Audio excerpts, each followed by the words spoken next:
Good morning, John and Cindy.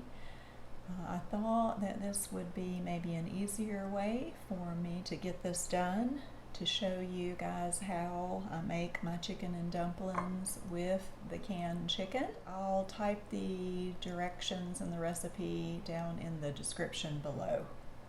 So the first thing you want to do is pop open your chicken and try to drain as much of the broth and fat out as you can. It's going to be pretty thick because it has gelled, which is wonderful because that stuff is so good for you. Let's take some tongs and pull the meat out. So you're going to want to keep all that goo that's in there. What I recommend doing is maybe putting about 2 cups of water in there, closing it and giving it a shake. We'll use that for the broth in the next step.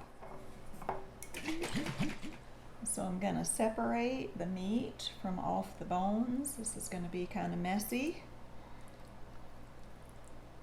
And I'm going to separate the gristle pieces and set them aside. I'm going to give those to my dog. I also remove some of the fattier pieces and set them aside.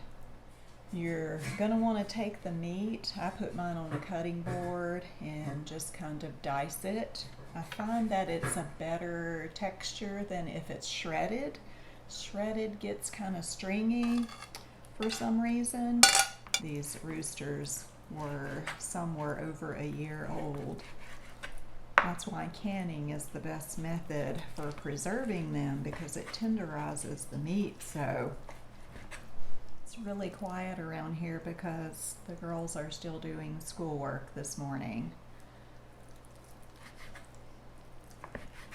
Today is Gus's birthday, and Storm's already been down here baking a yellow cake.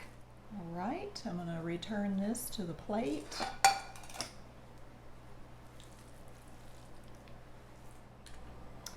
So now I've gathered my ingredients to start making the filling. 1 big stalk of celery, 1 giant carrot, a smallish onion, a couple of potatoes, stick of butter, 1/2 cup flour, and I'm going to use one of my home canned green beans. Let's start with your stick of butter, your pot on the stove. You can go ahead and put in your onions diced up. It's about 1/2 cup. It was almost a cup of carrots. It was a heaping cup of potatoes. About 1/2 cup of celery. And I'm going to put the lid on and let that kind of steam and sizzle till they get soft. Alright, this part is ready. So the next step is to put in your 1/2 cup flour.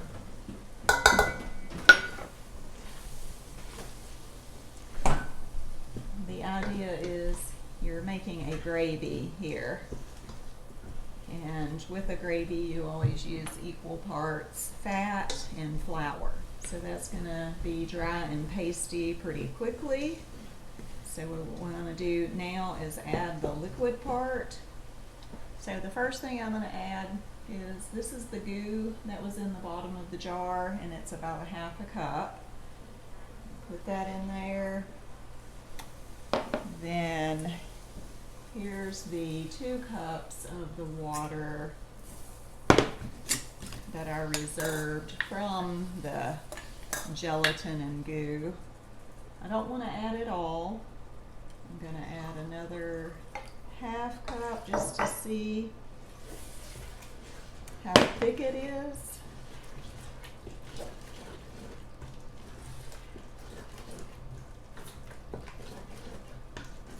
That is pretty thick. And also here I want to go ahead and add my green beans, which I am going to drain the water out of those. I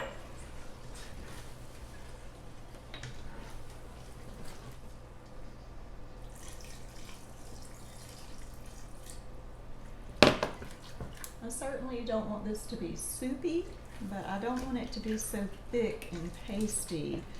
As it cooks in the oven with the biscuit top, the biscuit is going to absorb some of the moisture.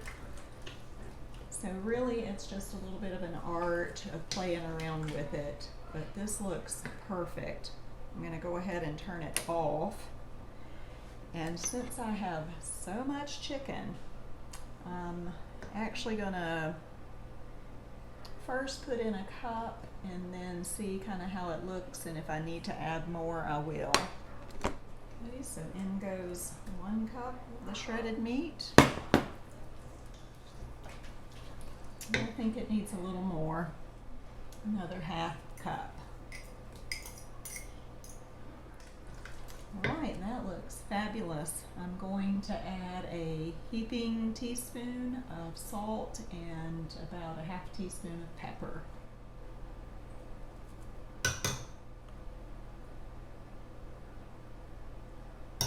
So just cover this and set it aside while you make the crust.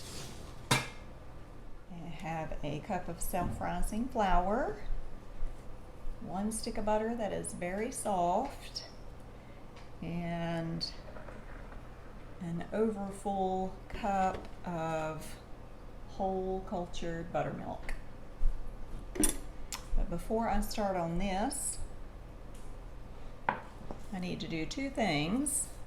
One is preheat my oven to 375. And the next is to scrape the filling into a baking dish. Come on around, Serenity. This is for the Crenshaws. They would love to see you. You can smile and wave and tell them hello. Alright, spread that in the pan evenly and set it aside while you work on your crust. So I like to use my 4-quart pourable because I am going to make a pour over crust. So I want it to be thin, and it helps me to distribute it evenly across the pot pie. So you start with your flour, and I guess I should mention you should probably put a little bit of salt. Now self-rising usually does already have salt in it, but never enough. That's probably ½ a teaspoon, maybe not quite. And I'm going to just drop the butter. It may be helpful to just slice it off in chunks. And with a fork and your knife, just cut in the butter, as it's called. You just want to make it really crumbly. Get the chunks of butter as small as you can. And the flour tends to get stuck at the bottom, so it's good to give it a good swirl. Make sure you're getting all the flour off the bottom, else it'll be dry. The next step is to just pour the buttermilk in a little bit at a time as you stir.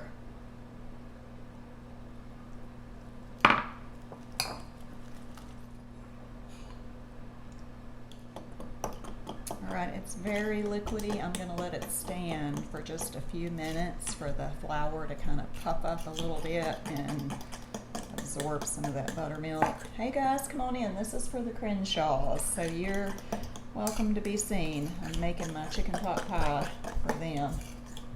Today's Gus's birthday. What you gonna do today? Nothing? What you wanna do? Eat Kit Kats? Come over here. He's too tall. Squat down. And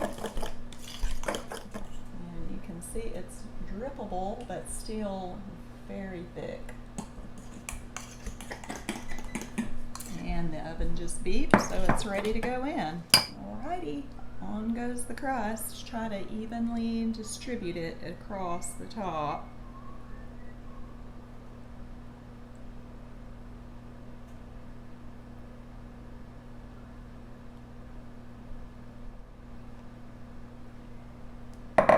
Smear the batter evenly over the top.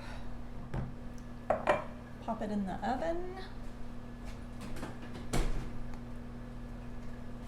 So I'm going to set the timer for 30 minutes. That may or may not do the trick. What you want is that crust to be golden brown and crispy on top. The darker brown, the better. So we'll wait and see. Meanwhile, I'll go drink some coffee and see if I can get Gus to play some piano for you.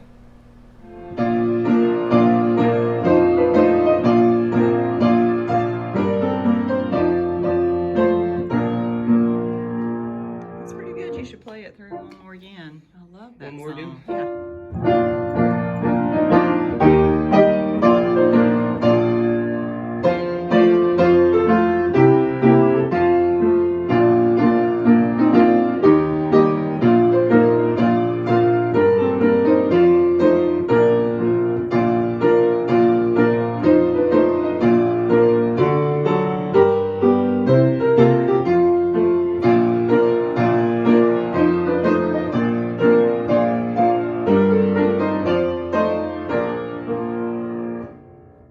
Thank you. So here it is, fresh out of the oven, and ended up taking an hour. I cannot help but to go ahead and cut into it, and yeah, that crust is nice and crispy and biscuit-like. It's gonna be delicious. Look at that gravy. Oh yeah, that's a success. All right, John and Cindy, I hope that you enjoy the video. I hope you're able to follow it easily. If not, call me.